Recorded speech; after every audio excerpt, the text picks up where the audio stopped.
Common Ground to get involved with, actually, before we were involved. We, I guess, organized the organization that started Common Ground. Most of the founders and our surrounding group of supporters were teachers or actively engaged in education. So much of what we were doing was modeled, or at least lived through people buying in and around the city of New Haven and making commitments to, being in a house, sort of like you did, being in a house and being in a neighborhood and having a garden and sort of putting it back together. And when the group of teachers, mostly from high school and the community, came up with the idea of an ecology high school, they started working together with lots of meetings and idea sessions.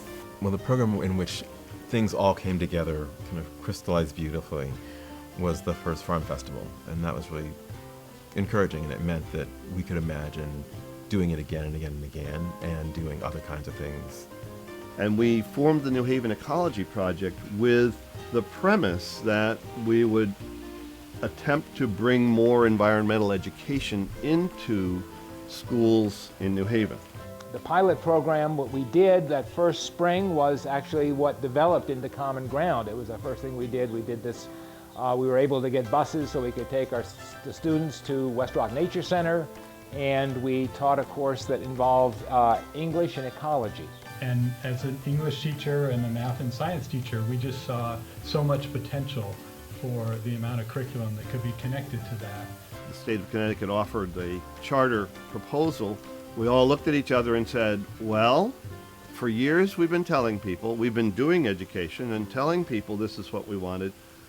I guess if we don't write a proposal, then we've been bluffing. And we saw that as an opportunity to get some funding to do this new kind of school we wanted to do based on the ecology course. Where urban students could be as excited about the environment and their city as we were. Seemed like a perfect idea and something that was missing in New Haven. This is my prized collection of poetry that as it really contains a lot of, for me, the history, the early history, and into the process of building a school. Joan Gillette put this together. Will you teach your children what we have taught our children? That the earth is our mother. What befalls the earth befalls all the sons and daughters of the earth. This we know. The earth does not belong to mankind. Mankind belongs to the earth. All things are connected like the blood that unites us all. Mankind did not weave the web of life, but is merely a strand in it.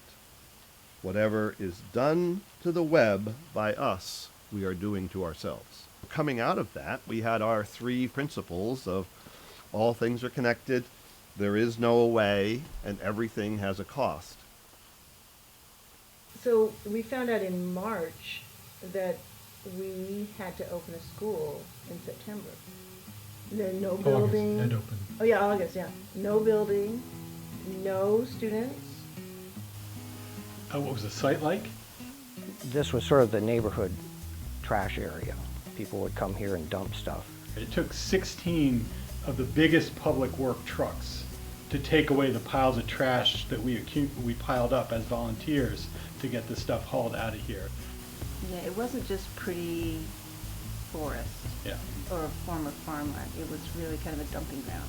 Some of the first days of Common Ground were that the students, we had freshmen and sophomores only that first year, and we actually met at Davis Hall at Southern Connecticut. So we actually started at Southern Connecticut. We were fortunate to have a couple of classrooms loaned to us so that we could have a meeting space. And we walked here from Southern to start what was for students, I think, an astonishing task. We said to them, we're going to build a school.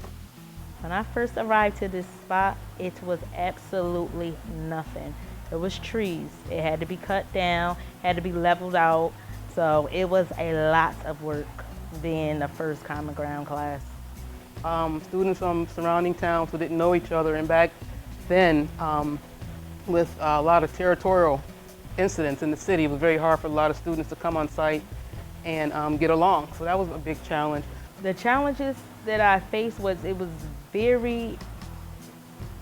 not the traditional classroom. We had personal space, but our chairs were close to one another. It's kind of like they forced us to be a family. We wanted to have this, this school that was going to be hands-on learning, and kids are going to be really interested in it, and they were going to be, the kids themselves would be invested in what we were doing. It was an interesting dynamic. Just 67 kids with 6 parents is what it felt like. As the school matured, students got stronger also.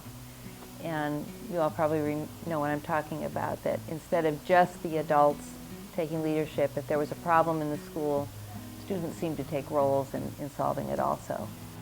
Everybody accepted everyone for who they were, no matter race, religion, sexual orientation. Just caused me to be more open. A good moment was seeing the building up and done. It just was like a sense of fulfillment, like hard work finally paying off. I think what surprised me is the dedication of our teachers. Those people worked really, really hard. It's absolutely, it's the kind of thing where when you believe in something, you do things well beyond what would normally be required of you or that people would do. They were invested in the whole everything, the community of what Common Ground was.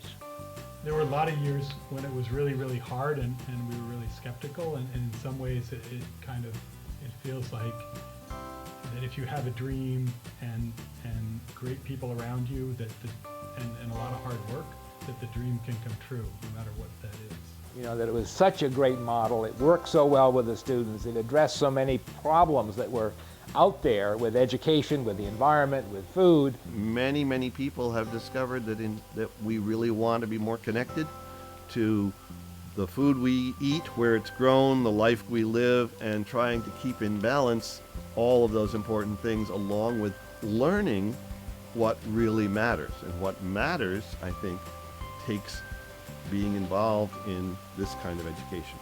Common Ground to me is just family, straight family. It was sort of the long-term changes in lives. I think we have the best students ever. This is the kind of place where people feel comfortable to be themselves. Students, we were Common Ground. This, to me, made me believe that it's possible to have different visions for public education that could make a difference. I feel it proves we can have good urban schools.